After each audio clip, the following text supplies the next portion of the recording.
जायोबा सासे सेंग्रानि बिखानिफ्राय गिरनानै फुर गोजानै सासे सेंग्रानि बिखायाव बायफिनबाय बिरलांबायलै आंना बिरलांबाय गैला आं गैला बै समाव आं दा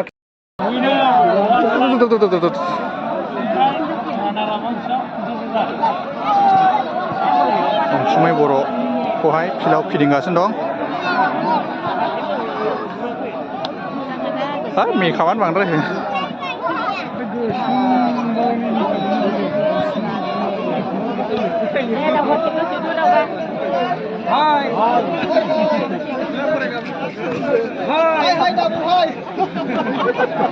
मिस अनसुमै बर' बिथांखौ रेस्ट होनाय जानायनिफ्राय डाइरेक्ट फार्स्ट टाइम अनसुमै बर'खौ फाइनालि लोगो मोनमारबाय।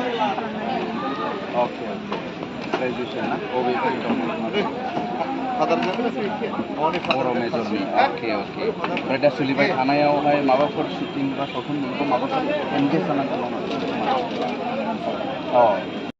आं खोनाबाय थायोमोन नोंसिनाव फैखांबाय नालाय दा भिडिअ नुदोंमोन आंनि भिडिअ आं नायोथ' मैयाबो नायदों आं भिडिअ अके थेंक इउ बिदिबाथ' गैया दाखौ लोगो मोनगोन आदसा बरगयारिया जोंना इन्टारभिउ लागासिनो दं। अनसुमै बर'खौ बरगयारिया अनसुमै बर'खौ इन्टारभिउ लागासिनो दं। नायनानै लादो नै लोगो उल्टां फाल्टां सोंगासिनो दं ने माने बयनोबो नांगौ सापर्ट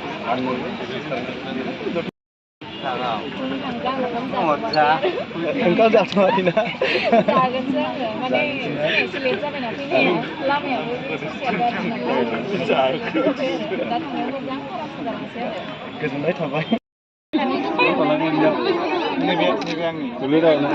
फट'ल' दा ना माबा सोङो